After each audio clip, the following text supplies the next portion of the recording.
Ya, sebelum lanjut, seperti biasa, Mimi mau ngucapin terima kasih buat yang udah nyawer. Kali ini ada dari Tawis Andi 100.000. Pesan semangat pos Prita Naga. Oke. Buat yang udah nyawer, Mimi mau ngucapin terima kasih banyak. Semoga makin bertambah rezekinya, panjang umur dan sehat selalu.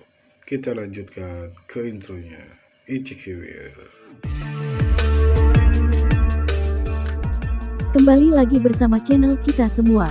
Jika Anda suka, jangan lupa komen, like dan subscribe, share juga bila Anda berkenan. Selamat membaca dan mendengarkan.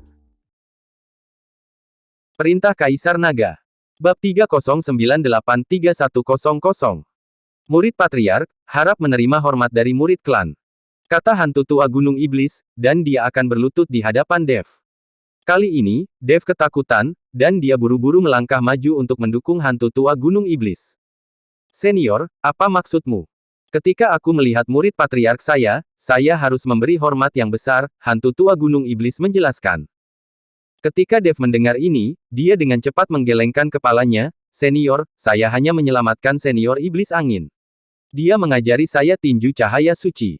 Saya bukan muridnya, dan senior iblis angin tidak pernah mengatakan bahwa dia menerima saya sebagai murid.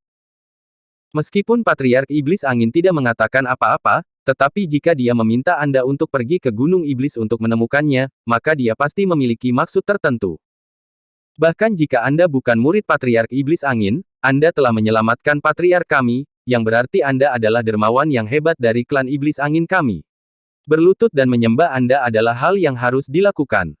Dev memegang tetua hantu Gunung Iblis dengan erat, dan berkata dengan malu, Senior, jangan lakukan ini. Penghormatan yang begitu besar, itu akan menghancurkan generasi muda. Dev benar-benar tidak menyangka bahwa hantu tua Gunung Iblis yang terlihat garang, tapi dia melakukan banyak hal secara terbuka, sama sekali tidak seperti rumor. Saat Dev sedang berdebat dengan hantu tua Gunung Iblis, aura menakutkan muncul dari belakangnya. Dev, kamu berani menyembunyikan kekuatanmu dan menjebakku untuk dibodohi. Jika aku tidak membunuhmu hari ini, aku bersumpah aku tidak akan menjadi manusia. Fausto perlahan terbang keluar dari kabin, matanya penuh air mata, dan niat membunuh yang kuat. Di depan begitu banyak orang, dia dipukul terbang oleh Dev, yang terlalu memalukan. Ini juga mempermalukan untuk Liga Penyegelan Iblis mereka. Jika pemimpin mengetahuinya, itu akan merepotkan. Merasakan aura tubuh Fausto, ekspresi Kieni dan Yulian berubah, seolah seluruh tubuh mereka ditekan oleh gunung. Pemaksaan kultivator di alam kesengsaraan transendensi bukanlah sesuatu yang dapat mereka tanggung. Melihat ini, wajah Dev menjadi sangat jelek. Jika Fausto benar-benar menggunakan seluruh kekuatannya, dia tidak akan bisa menghadapinya. Meskipun dia bisa kabur, tapi bagaimana dengan Kieni dan Yulian?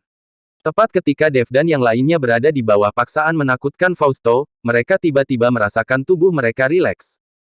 Saya melihat sinar cahaya memancar dari tubuh hantu tua Gunung Iblis, menutupi mereka bertiga. Melihat ini, Fausto mengerutkan kening, hantu tua Gunung Iblis, apa maksudmu? Petik 2. Aku tidak bermaksud apa-apa, seperti yang aku katakan, tidak ada yang bisa mengancam integritasku. Sekarang kapal roh rusak, banyak orang bergegas untuk memperbaiki, dan kamu masih ingin melakukan sesuatu di kapal roh.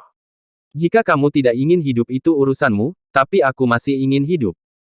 Kata hantu tua Gunung Iblis datar. Fausto memandang hantu tua Gunung Iblis dengan dingin, dengan ekspresi yang semakin suram di wajahnya. Apakah kamu mencoba melawan seluruh Liga Penyegelan Iblisku? Fausto mengancam hantu tua Gunung Iblis. Aku tidak ingin melawanmu Liga Penyegelan Iblis, tapi aku juga tidak ingin mati. Jadi selama aku berada di kapal roh ini, jika kamu ingin bergerak, aku tidak akan membiarkannya. Hantu tua Gunung Iblis berkata dengan tegas di wajahnya. Pada saat ini, kultivator lain juga berkumpul, tapi kali ini mereka tidak menghentikan pena tua hantu Gunung Iblis, tetapi Fausto. Baru saja Fausto menamparkan Dev, dan dia dikirim terbang oleh Dev, sehingga seluruh kapal roh rusak. Jika Fausto melakukannya sekarang, kapal roh pasti akan berakhir, itu 100% akan tenggelam. Saat ini, tidak ada orang yang berani menganggap Dev sebagai semut. Tuan Submaster Y, kamu tidak bisa berbuat apa-apa lagi, atau kita semua akan mati. Benar, tamparan tadi hampir menghancurkan seluruh kapal roh. Sekarang kapal roh rusak, kamu tidak boleh melakukannya lagi. Banyak kultivator mengepung Fausto, tidak membiarkan dia melakukannya. Wajah Fausto menjadi sangat jelek, tetapi tidak ada yang bisa dia lakukan, dan dia tidak ingin menimbulkan kemarahan publik. Lagi pula, dalam menghadapi pilihan hidup dan mati, semua orang bisa melakukan apa saja.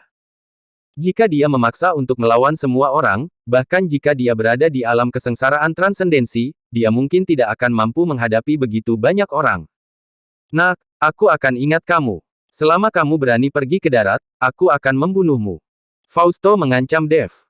Dev tidak peduli, dia memiliki kura-kura suci, dia bisa pergi ke darat kapan saja, selama dia pergi dari sini, dia tidak percaya bahwa Fausto masih akan menemukannya. Terlebih lagi, bahkan jika Fausto tidak mengejar dan membunuhnya, saya yakin Liga Penyegelan Iblis tidak akan menyerah padanya. Oleh karena itu, Dev tidak takut dengan anggota Liga Penyegelan Iblis, toh mereka sudah seperti ini. Tuan Chen, Anda harus pergi di belakang kura-kura suci. Adapun Fausto, saya yang akan mengawasinya. Jika dia berani menyerang Tuan Chen, saya tidak akan membiarkannya. Ketika saatnya tiba, dan kamu akan bersembunyi selama beberapa dekade. Hantu tua Gunung Iblis berkata kepada Dev. Terima kasih senior, tapi selama aku pergi ke darat, aku tidak perlu takut pada Ye sialan itu, kata Dev dengan sedikit senyum. Selama dia kembali ke kota Kekaisaran Iblis, dengan kekuatan Fausto, tidak mungkin baginya untuk memasuki kota Kekaisaran Iblis, dan biarkan saja Yihe menanganinya. Setelah mengucapkan selamat tinggal pada hantu tua Gunung Iblis, Dev membawa Kieni dan Yulian dan melompat ke belakang kura-kura suci. Kemudian di bawah perintah Dev, kura-kura suci berenang menuju pulau kecil. Ketika Fausto melihat Dev pergi dengan kura-kura suci, wajahnya sangat marah, dan giginya bergemeletuk. Kembali berlayar pulang. Fausto berteriak keras, kapal roh rusak, dan tidak cocok untuk terus berlayar di Laut Hitam. Juru Mudi, kapal rohnya rusak. Perlu diperbaiki dan formasinya harus diatur ulang sebelum bisa melakukan pelayaran. Seorang staf berjubah gosip berlari dan berkata, kalau begitu cepat dan perbaiki. Fausto berteriak dengan mata membelalak marah. Staf sangat ketakutan sehingga mereka bergegas untuk memperbaikinya. Tetapi pada saat ini, perahu roh itu tiba-tiba berguncang, dan puluhan kura-kura suci melilit perahu roh itu lagi dan mulai bergerak maju. Pada saat ini, semua orang panik, tidak tahu kemana kura-kura suci ini akan membawa mereka.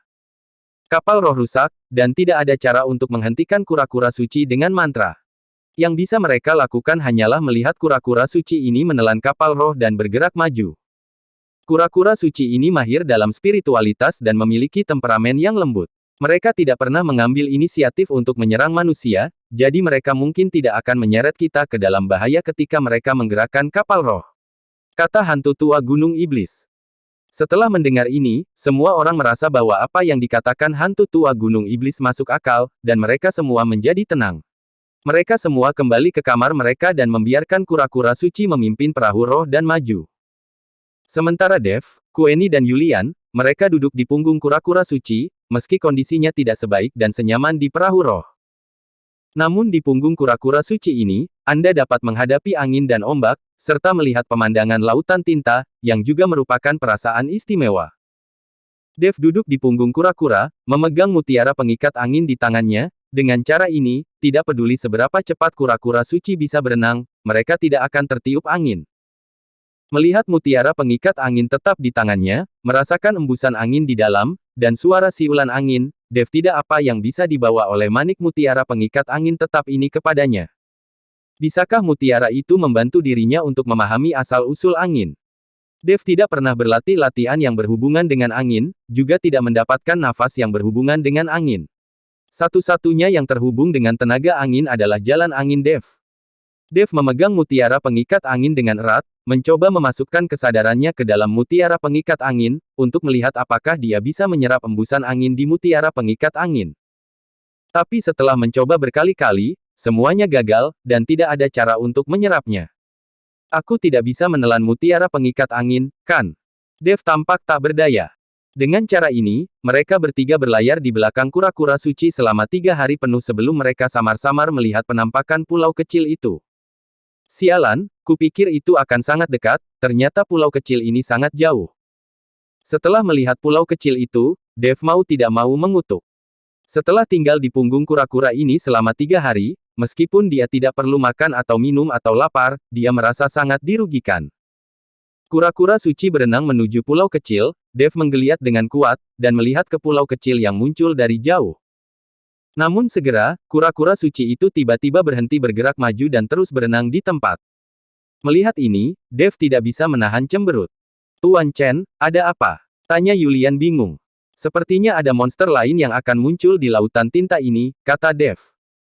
Begitu Dev selesai berbicara, di permukaan lautan tinta yang gelap gulita, air laut hitam pekat melonjak. Di air laut ini, cahaya biru redup dipancarkan, seperti mata monster. Bas! Tiba-tiba, sesuatu terbang ke langit dari lautan tinta, membawa air laut dalam jumlah besar, dan jatuh dengan cipratan. Jika bukan karena Dev dan yang lainnya yang telah bersiap untuk itu dan membentuk perisai energi spiritual di sekitar tubuh mereka, air laut akan menenggelamkan mereka sejak lama. Air laut beterbangan, dan seberkas cahaya tiba-tiba terbang di atas kepala Dev dan yang lainnya, dan kemudian seberkas cahaya terang meledak di antara langit yang gelap dan bumi, seperti matahari yang terik. Monster dengan bentuk aneh dan sepasang sayap berdaging menatap Dev dan yang lainnya. Monster macam apa itu? Kelihatannya sangat menakutkan. Kieni sedikit gemetar saat melihat monster itu. Dia berada di ujung utara, dan dia belum pernah melihat monster yang begitu menakutkan. Dev dan Yulian juga tidak tahu monster macam apa itu. Lagi pula, banyak orang belum pernah melihat monster ini di laut. Melihat monster di depannya, Dev tampak sedikit gugup. Jika di darat, Dev tidak takut, tapi di lautan tinta. Di sekitar mereka, Dev tidak punya tempat tinggal. Selain itu, di langit di atas laut hitam, bahkan untuk kultivator terkuat sekalipun, sulit untuk bertahan di udara dalam waktu yang lama. Dengan cara ini, mereka tidak memiliki cara untuk menghadapi monster yang dapat terbang di udara. Monster yang menakutkan di udara menukik ke arah Dev dan yang lainnya. Melihat ini, Dev meminta Yulian untuk melindungi Kieni, sementara dia mengorbankan pedang pembunuh naga, berniat bertarung dengan monster. Saat monster itu menukik ke bawah, tiba-tiba kura-kura suci itu memuntahkan aliran air laut dari mulutnya. Air laut seperti pedang tajam, langsung menuju monster itu. Melihat ini, monster itu mengelak dengan tergesa-gesa, lalu mengepakkan sayapnya, dan mengeluarkan teriakan dari udara, seolah mengejek kura-kura suci.